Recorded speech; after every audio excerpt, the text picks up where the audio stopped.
Hi, today we want to talk about Savitch book edition 10, a programmer-defined function. That would be section 3 of chapter 4. So when we're talking about, in the previous section, we learned about the functions that's already there. So you learn how to use the functions. I'm going to get to that about the procedural defined, and then we're going to talk about the black box and all those things coming up in the next section. But here we're going to be writing our own functions.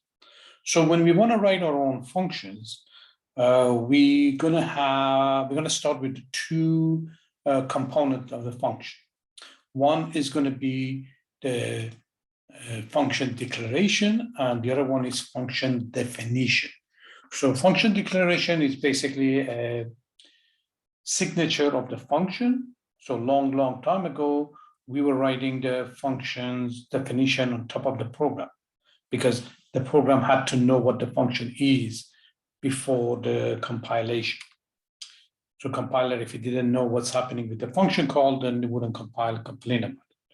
So they moved the function definition, which is the coding part of the function, to the bottom of the program. And then we got a function declaration on the top of the program. So it's going to show up on the top of your main. And that's where we're going to have the function declaration or prototype. And at the bottom, we're going to be having function definition, which is the coding part of the function. So when we're talking about the function declaration is what is the function called and the name of it. It has to happen before the function can be called. And the syntax is you're going to have the name of the function. So you're going to have the name of the function, you're going to have the parameter list and the return type. So in chapter 4, we're talking about the functions which return a value and they have parameters. In chapter 5, we're going to talk about the functions that do not have a return value. So we worry about it when we get there. The most important part over here is the comments. So you're going to think about it that the people going to be using your functions in the future, they do not see your code. They just see your function declaration and the comments.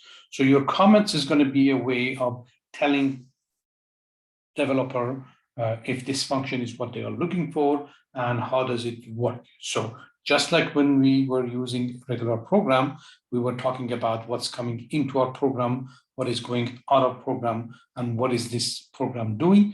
We're going to do the same thing with the function. So we're going to talk about what is this function doing, what is coming into it, and what is going out of it. In this case, there is only one thing going out of it, and that's through the return of the function. Function definition is the actual coding of the function. So how the function does its task, and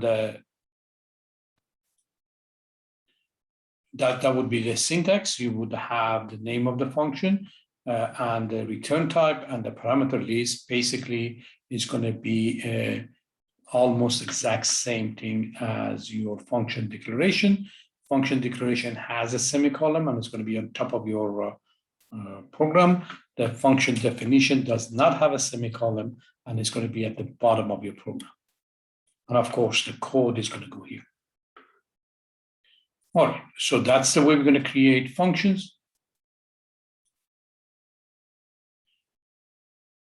So when we're talking about the function declaration, we're talking about the return type. What is it going to show us? The return type in this case is double. We're talking about this example. The example is a total cost that's going to receive two parameters, and then it's going to calculate the total cost, and it's going to return it. So the function declaration is going to tell us what is the return type. It's going to tell us the name of the function. It's going to tell us how many arguments we have. In this case, we have 1 and 2. It's going to tell us what are the types or data types of these arguments. So in this case, the first one is int, the second one is double, and what are the names of these things? So the name of this parameter is not as important as the order of them. So it really doesn't matter what the name is. We're going to get into it a little more deeper than that. But for your book, for not confusing you, is using something like the variable that you have with a PAR at the end of it, meaning that this is a parameter. And it's going to use this inside the code. We are talking about the formal parameters are like placeholder for the actual argument used when the function is called. So it's just going to be a placeholder for it. So whatever we're going to call it is going to go in there. We're going to use it in the function. After the function is going to be gone.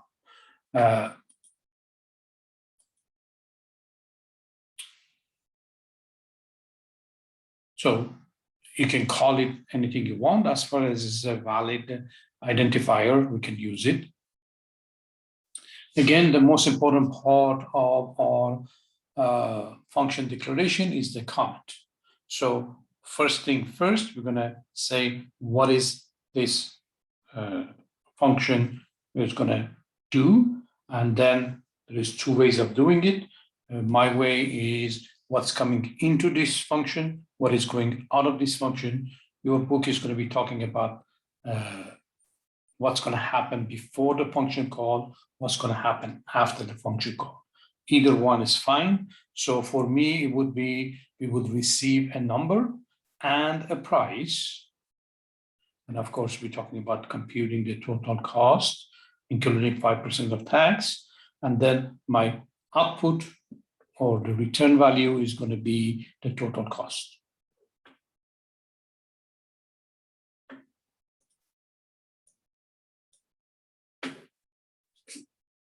Okay, so let me move this somewhere.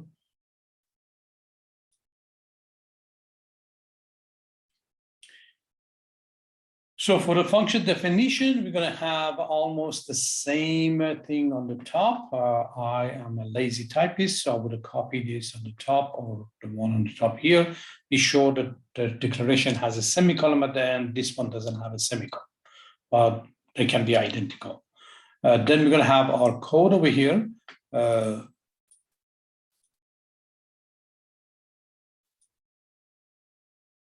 we can call it as a function body.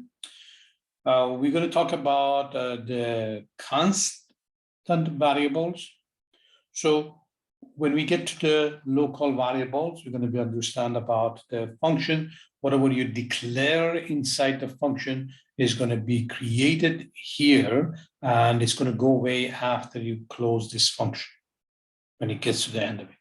So these are called local variables, and then they're going to go away. So we could put this tax rate as a global variable on top of the program. We could put it in the main and pass it as a parameter, or we could define it here as a local variable. But you got to understand that if you declare it here as a local variable, nobody else can see it. It's only going to be visible here locally. If you declare it as a global variable, everybody's going to see it. Then you're going to have the problem of portability. That means that when you move this function to another program, you have to be sure that global variable is going to be moved with it. And that's something that you're going to learn more in the next class, that you're going to create a header file and those kind of things. What I want you guys to practice, because we want to practice on the parameter and how we passing stuff, we can potentially create this inside the main and pass it as a parameter. So I could have extra parameter here for my tax rate, which is defined inside the main. I want you to learn how to communicate between your functions with the parameters. And that's something new, so you need to practice a little bit about it.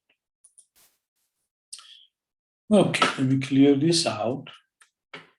So with the return statement at the end of the function, it's going to say the first thing that's going to end the function, and it's going to, you can have expression or you can have just one value.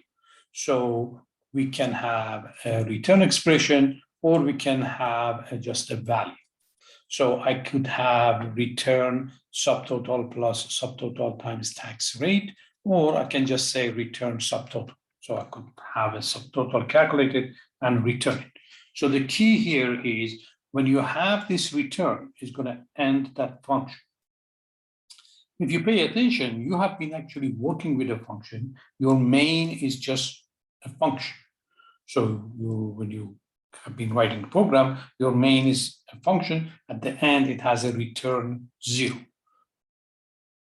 For the main, we were using the return for returning a code. Remember, 0 means false. Everything else is true. So return 0 means we don't have no problem. Everything is okay. That's the way with the main. All right. So remember what we have. We have a function declaration on the top. We have function definition on the bottom. And then now we have something called function call. That's going to be inside your code. So let's say that we want to hire somebody, or you graduated, you're going to be hired.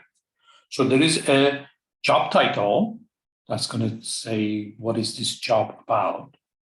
Then we're going to be looking at the detail of job description. So let's say software engineering, but the software engineering in this company is going to have these tasks to do, but on the other company has other tasks to do.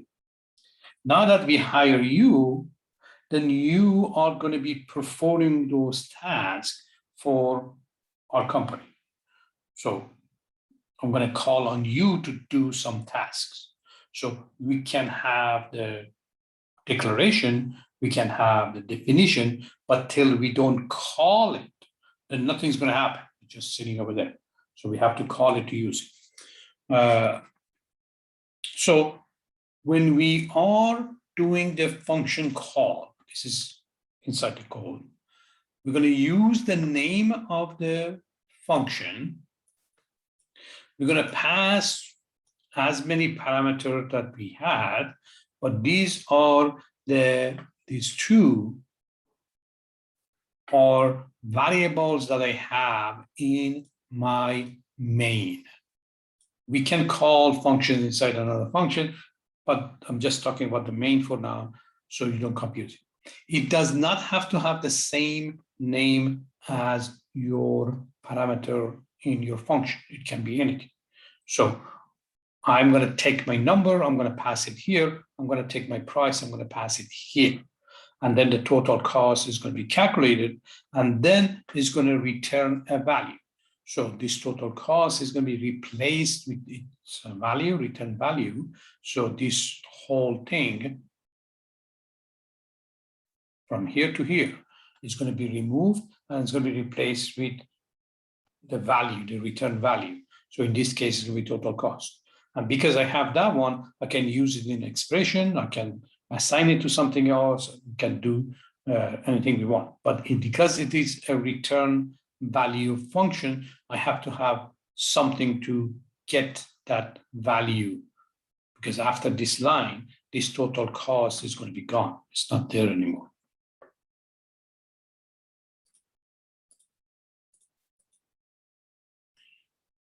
So it's going to tell the name of the function. It's going to list the arguments. It is going to say this, we're going to be using it in the statement. Now, let's take a look at an example of this. So we are talking about function declaration all the way on the top, above my main. And then that's the way we're going to write the function declaration. Then we have our comments right after that. So every function declaration needs to have its comments. Then we're going to have our function definition on the bottom after the closing braces from our main. Again, this is line, and this line can be exactly the same, except this one has a semicolon, this one doesn't have a semicolon. So that's my function definition that has a code in it.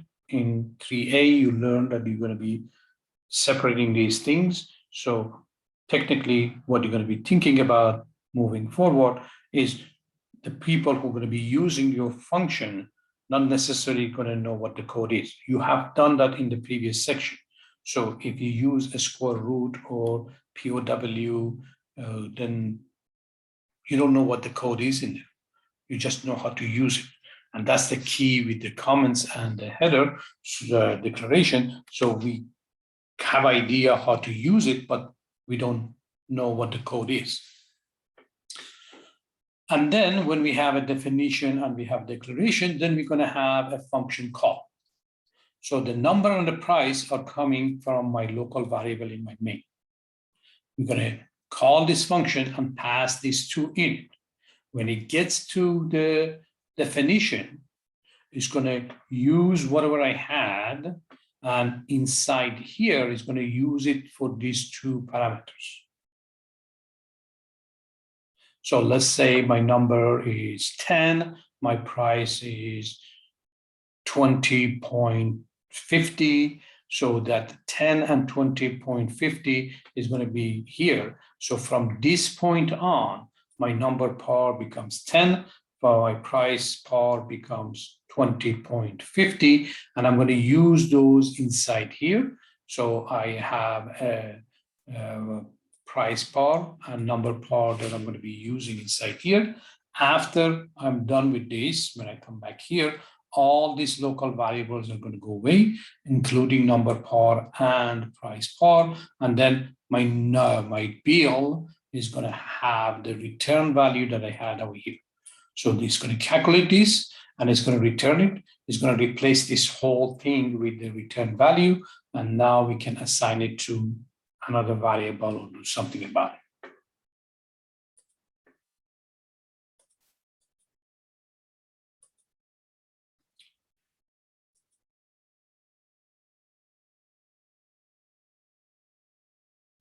So the way that we are doing it in this chapter, we are doing it with something called CallByValue in this chapter. We're going to change it next chapter, so I want to be sure that you understand this very well before we move on to the next chapter. So CallByValue, meaning that I'm going to make a copy of it before I send it to the function. So the actual variable is not going to go there. A copy of it is going to go. The value of it is going to go. So that's very important, because if I do any changes inside the function, it's not going to change my original variable. So you're going to go to a company after your graduation, and they want to train you and they want to give you some ways of finding about what the programs are. Most likely in about a year or so, if it's a solid big company, you're not going to be actually modifying the actual code. You're going to be doing it with some copies of it. So if you mess up something, you change something by mistake, then it's not going to affect the main program. So we give you some sample program, we give you some pieces of the program. We're going to ask you to do some stuff for you to kind of get to know the system. And when we were confident about you, then you're going to be modifying the actual code. That's called CallByValue. Okay, so let's go over this. Let's see if we can make some sense out of this CallByValue. So we have a call here to our function, and the call is going to have a number and a price. So you have a number of a 2 and the price of 10, 10 inside of number and price. When we're calling it, it's going to copy these 2, and this 10, 10 is going to copy it into these 2. So my original one, number and price, are not going to be affected inside here. So from this point on, my number par is going to have the value of 2, and my price par is going to have a value of 10, 10. We could call them number and price, but your book is trying to tell you that they don't have to be the same name. They could be the same name, but at the beginning, you might get confused about it. So it's just changing it a little bit, not too much, and to kind of not to be thrown off too far that this is number, this is price, but saying that they don't have to be the same as these two ways. Now, inside here, my number of part is going to be using 2,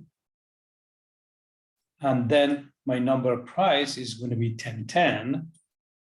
And if I change anything, if any of these things has changed in here, it's not going to affect my original ones. That's the most important part. Then we do our calculation, and then we're going to return the total calculation, which is 21.21.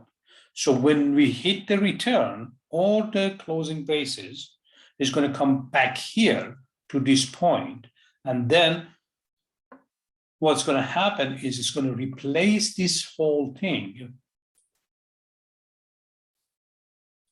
So this whole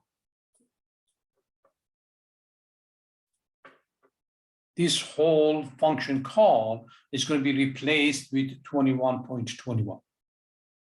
So when we come back here, this whole thing becomes 21.21. So you could put it inside the expression, you could assign it to something, however you want to use it. So that's the way it's going to be working. And of course, the first time you look at it, it's not going to make too much sense. You need to practice on it and figure out how to do it. All right. So when we are putting the names of the parameter in there, you can call them anything you want. And we're going to go more detail on it, that the name doesn't matter to C++ function call. You can call them anything you want, and we're going to go to detail. For the declaration, you can, if you decide to do, you can just put the data type in the declaration. I generally copy and paste the first line, so my first line is the same. But if you want on the declaration, you can just put a data type. The compiler just want to know if these types are going to be matching or not. It doesn't care what you call it. So that's for the declaration.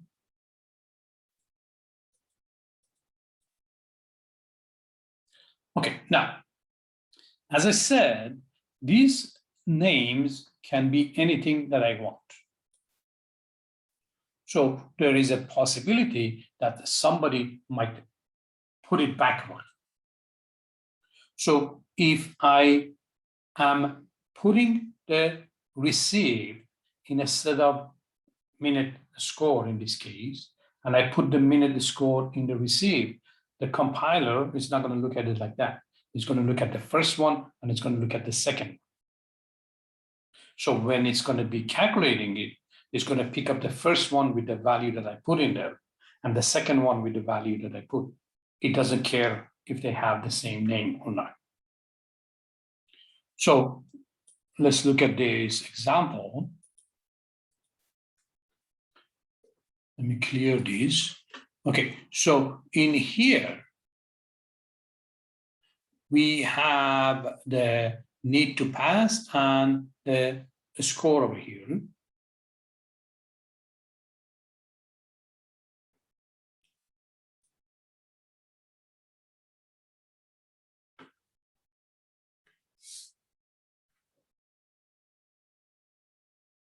Okay, and we're going to talk a little more about that in a few minutes.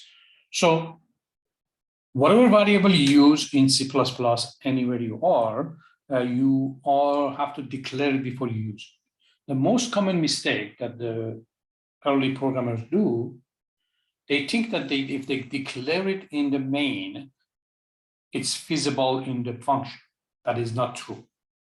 So you either pass it through the parameter or you declare it inside the function. And we need to practice this.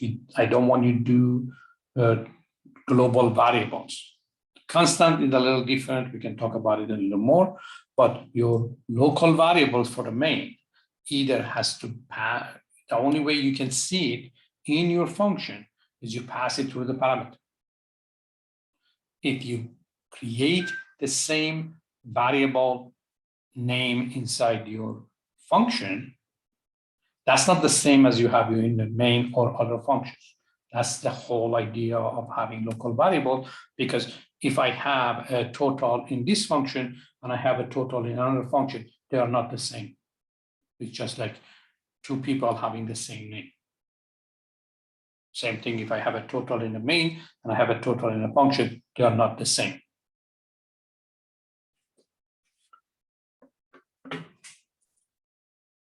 So we're gonna have our variables created. Just, you can think about function just like a mini program, just a small program. So you're gonna put it in there before you use it.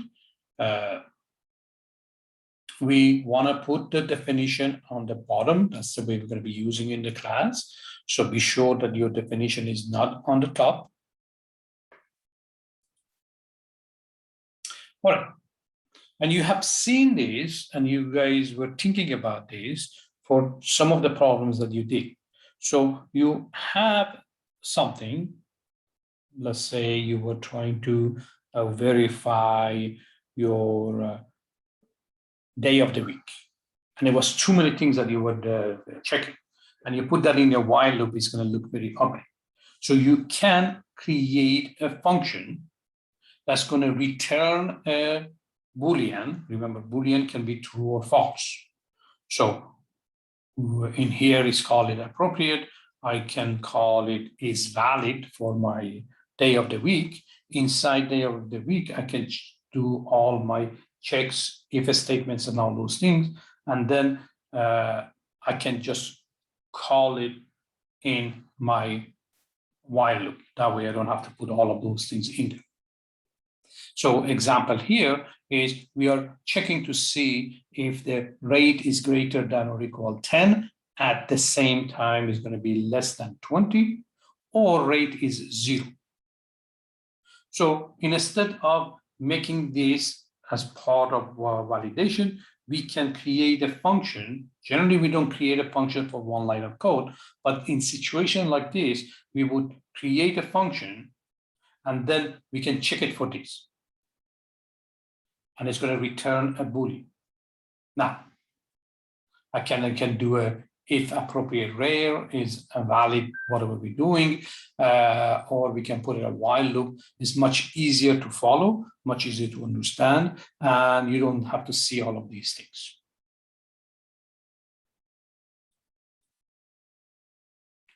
So if we want to do that, we need the declaration of the function on the top, and we need the definition on the bottom. So one of the things that we're going to be practicing is our return.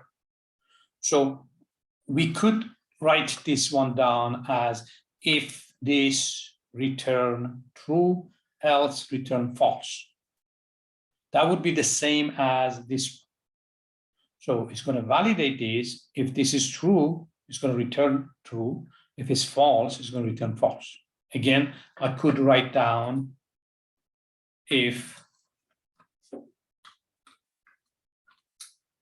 this thing over here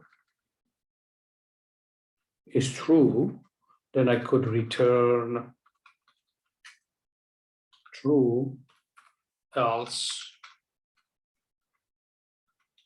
return false.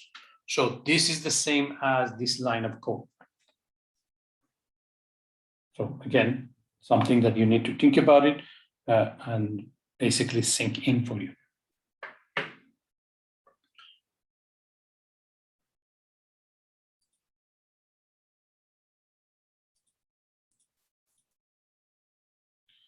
So this is going to end this part, and be sure you're going to take a look at this so we can talk about it in the class. And then I'm going to create an activity for it in the class. Bring your questions to the class so we can go over your questions and the concerns that you might have.